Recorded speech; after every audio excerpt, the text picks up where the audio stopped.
ಲೇ ನರಸಿಂಹ, ಎಲ್ಲೇ ಹುಟ್ಟಿ ಎಲ್ಲೇ ಬೆಳೆದು ನಮ್ಮೂರಿಗೆ ಬಂದು ನಮಗೆ ಸೊಟ್ಟು ಹೊಡೆದು ಸವಾಲ್ ಹಾಕಿ ನಿಂತೀಯ.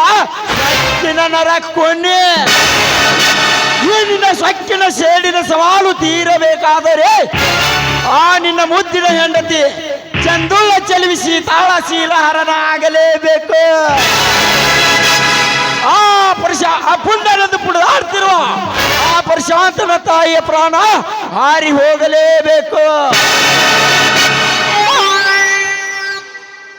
ಇನ್ನು ಮುಂದೆ ನೋಡು ಈ ಗಜೇಂದ್ರನ ಆರ್ಭಟ ಶುರು ಆಯ್ತು ಮಕ್ಕಳೇ, ನಿಮಗೆ ಗೋಳಾಟ. ಈ ಗಜೇಂದ್ರನ ಎದುರು ಹಾಕೊಂಡವರ ಮನಿತನ ಸರ್ವನಾಶ ಮಾಡುವುದೇ ಈ ಗಜೇಂದ್ರನ ಹಠ.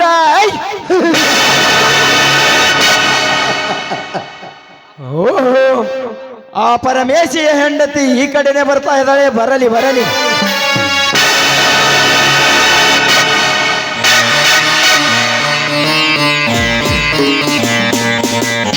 ಪಾರ್ವತಿ, ಯಾಕೆ ಶ್ರೀಮಂತ್ರಿ ನನ್ನ ತಡೆದು ನಿಲ್ಲಿಸಿದ ಕಾರಣವಿದೆ ಪಾರ್ವತಿ. ಅರಳಿದ ತಾವರೆ ಅಂತ ಇರುವ ಈ ನಿನ್ನ ಸೌಂದರ್ಯ ಆ ಬಡವನ ಗುಡಿಸಲಲ್ಲಿ ಸಿಕ್ಕು ಬಾಡಿ ಹೋದ ಗುಲಾಬಿ ಹೂವಿನಂತೆ ಆಗಿದೆ. ಅದಕ್ಕೆ ನೀನು ನನ್ನ ಮಾತನ್ನು ಕೇಳಿ ನನ್ನ ಜೊತೆ ಇದ್ದರೆ ನಿನಗೆ ಬಂಗಾರ, ಬೆಳ್ಳಿ, ವಜ್ರ, ವೈಡೂರ್ಯ ಏನು ಕೇಳುತ್ತೆ ಕೇಳು, ಕೇಳುತ್ತೇನೆ ಕೊಡುತ್ತೇನೆ. ಆದರೆ ನೀನು ನನ್ನ ಮನೆಗೆ ಮಹಾರಾಣಿ ಆಗಿ ನನ್ನ ಸೂಳೆಯಾಗಿರಬೇಕು. ಶ್ರೀಮಂತ್ರಿ, ನಾನೇನೇ ಕೇಳಿದ್ರು ಖಂಡಿತವಾಗಿ ಕೊಡ್ತೀರಾ ನೀವು? ಏನು ಕೇಳುತ್ತೆ ಕೇಳು ಪಾರ್ವತಿ, ಕೇಳಿದ್ದನ್ನೇ ಕೊಡುತ್ತೇನೆ.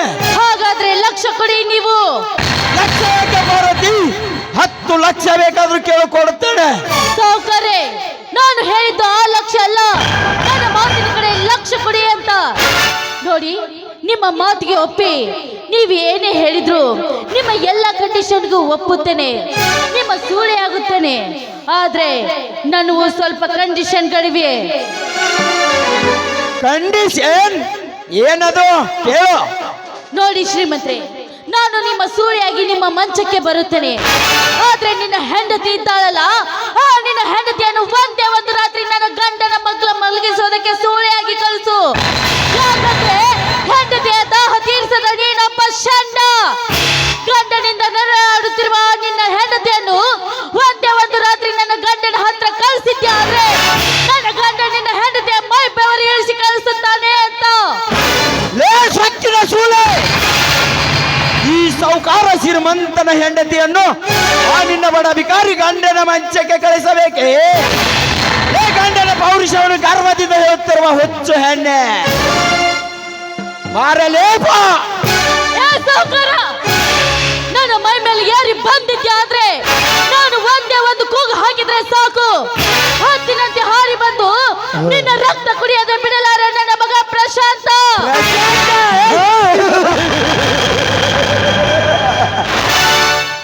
ಪಾರ್ವತಿ, ಆ ನಿನ್ನ ಮಗ ಪ್ರಶಾಂತ ಏನಾದರೂ ಈ ನನ್ನ ಕಾರ್ಯದಲ್ಲಿ ಅಡ್ಡ ಬಂದರೆ ಅವನ ಮೈ ಚರ್ಮ ಸುಲಿದು ಮೆಟ್ಟುವ ಚಪ್ಪಲಿ ಮಾಡಿ ತಿರುಗುತ್ತಾನೆ ಈ ಗಂಡೆದೆಯ ಗಜೇಂದ್ರ.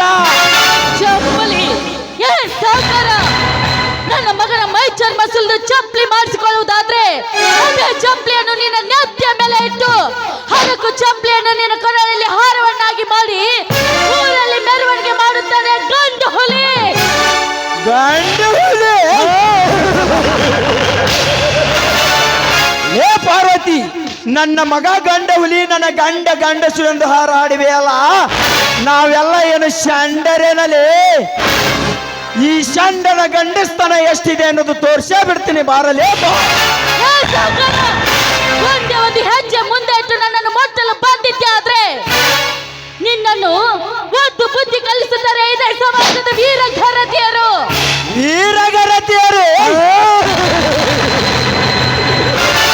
ಲೇ ಪಾರ್ವತಿ, ನಿನ್ನಂತ ಎಷ್ಟೋ ವೀರಗರತಿಯರು ಗಂಡನ ತೆಲಿಗೆ ಮಾಟ ಮಂತ್ರ ಮಾಡಿಸಿ ಅವರ ಕೈಗೊಂಬೆ ಮಾಡಿಕೊಂಡು ಮಿಂಡ ಒಳಗಡೆ ಬಂದಾಗ ಗಂಡನಿಗೆ ಹೊರಗಡೆ ಹೋಗು ಎಂದ ತಕ್ಷಣ ಹೊರಗು ಹೋಗುವಂತೆ ಮಾಡಿದರೆ ನಿನ್ನ ಸಮಾಜದ ಗರತಿಯರು. ಮಿಂಡನ ಜೊತೆ ಮೈ ಬಿಸಿ ಮಾಡಿಕೊಳ್ಳುವಾಗ ಯಾರಾದರೂ ಒಳಗಡೆ ಬಂದರೆ ಅದೇ ಮಿಂಡನನ್ನು ಮಂಚದ ಬುಡಿಕೆ ಮುಚ್ಚಿಟ್ಟಿದ್ದಾರೆ ಈ ನಿನ್ನ ವೀರಗರತಿಯರು. ಮಿಂಡನ ಜೊತೆ ಮೈ ಬಿಸಿ ಮಂಚದ ಮೇಲೆ ಮೈ ಬಿಸಿ ಮಾಡಿಕೊಳ್ಳುವಾಗ ಗಂಡ ಹೊರಗಡೆ ನಿಂತರ ಒಳಗಡೆ ಬಂದರೆ ನಮ್ಮ ಮರ್ಯಾದೆ ಹೋಗುತ್ತೆ ಅಂತ ಹೇಳಿ ಗಂಡನನ್ನು ಕೊಲೆ ಮಾಡಿ ಹಿತ್ತಲಲ್ಲಿ ಹೂತು ಹಾಕಿದ್ದಾರೆ ಈ ನಿನ್ನ ಸಮಾಜದ ಬಂಡಗರತಿಯರು. ನಮ್ಮ ನಾರಿಯರಿಗೆ ಆಸರೆ ಆಗಲಿ ಎಂದು ಉಚಿತ ಪ್ರಯಾಣ ನಿರ್ಮಾಣ ಇಟ್ಟರೆ ಮನೆಯಲ್ಲಿ ಗಂಡನಿಗೆ ಸುಳ್ಳು ಹೇಳಿ ಪ್ರವಾಸಕ್ಕೆ ಹೋಗಿ ಬರ್ತೇನೆ ಅಂತೇಳಿ ಆಧಾರ್ ಕಾರ್ಡ್ ತೆಗೆದುಕೊಂಡು ವಾರ ಗಂಟಲೆ ಲಾಜಿನಲ್ಲಿ ಮಿಂಡನ ಜೋಡಿ ಆಡಿ ಬರ್ತಾ ಇದ್ದಾರೆ ಈ ನಿನ್ನ ಸಮಾಜದ ವೀರಗರತಿಯರು. ಮನೆತನಕ್ಕೆ ಆಸರೆ ಆಗಲೇ ಎಂದು ಹೆಣ್ಣು ಮಕ್ಕಳ ಅಕೌಂಟಿಗೆ 2,000 ಹಣ ಹಾಕಿದರೆ ನನಗೆ ಬಂದ ಹಣ ನಿನಗೇಕೆ ಬೇಕಂತೇಳಿ ಗಂಡನ ಬಾಯಿ ಹಾರಿ ಹೊಡೆದು ಮಿಂಡನಿಗೆ ಬಟ್ಟೆ ಕೊಡಿಸಿ ಫೋನಿಗೆ ಕರೆನ್ಸಿ ಹಾಕಿಸಿ ತಾಸಿ ಗಂಟಲೆ ಫೋನಿನಲ್ಲಿ ಮಾತನಾಡ್ತಾ ಇದ್ದಾರೆ ಈ ನಿನ್ನ ಸಮಾಜದ ಗರತಿಯರು. ಏ ಪಾರ್ವತಿ, ಈ ನಿಮ್ಮಂತ ಗರತಿಯರ ಚರಿತ್ರೆಯನ್ನು ಬರೆಯುತ್ತಾ ಹೋದರೆ ಪುರಾಣ ಪುಟಗಳೇ ಸಾಲುವುದಲ್ಲ. ಅದನ್ನ ಹೇಳುವ ಸಹನೆ ನನಗೂ ಇಲ್ಲ. ಬಾರಲೇ ಬಾ, ಬಾರಲೇ ಬಾ, ಈ ನಿನ್ನ ಸೀರೆಯನ್ನು ಬಿಚ್ಚಿ ನಿನ್ನ ದೇಹದ ಅಳತಿ ಮಾಡಿ ಬಿಡುತ್ತೇನೆ. ಬಾರಲೇ ಬಾ ಕಣ್ಣ ಕುಕ್ಕುವ ಕನ್ಯಾಮನೆ. ಸುಮ್ಮನೆ ಇಲ್ಲಿಂದ ಹೋದ್ರೆ ಸರಿ, ಇರ್ತಿದ್ರೆ ಒಂದೇ ಒಂದು ಹೆಜ್ಜೆ ಮುಂದೆ ಇಟ್ಟು ಹೆಣ್ಣಿನ ಬಗ್ಗೆ ಮಾತನಾಡುತ್ತಿರುವ ನಿನ್ನಂತವನಿಗೆ ಹೇಗೆ ಗೊತ್ತಾಗ್ಬೇಕು ಹೆಣ್ಣಿನ ಬೆಲೆ? ಹೆಣ್ಣಿನ ಬಗ್ಗೆ ಕೇವಲವಾಗಿ ಬೊಗಳುತ್ತಿರುವೆಲ್ಲ, ನಿನ್ನ ತಾಯಿ ಕೂಡ ಸೂಳೆ ಆಗಿರ್ಬೇಕು ಕಣ, ಸೂಳೆ ಆಗಿರ್ಬೇಕು ಅಂತ. ಕೆಟ್ಟ ಸೂಳೆ, ನನ್ನ ತಾಯಿಯ ಬಗ್ಗೆ ಕೆಟ್ಟದಾಗಿ ಮಾತನಾಡಿ ಆ ಬಂಡ ಸೂಳೆ. ನಿನ್ನನ್ನು ಹಾಗೆ ಬಿಟ್ಟರೆ ನನ್ನ ಸೇಡು ತೀರುವುದಲ್ಲ. ನನ್ನ ಸೇಡು ತೀರಬೇಕಾದರೆ ನನ್ನ ಶೀಲಹರಣ ಆಗಲೇಬೇಕು. ಬಾರಲೇ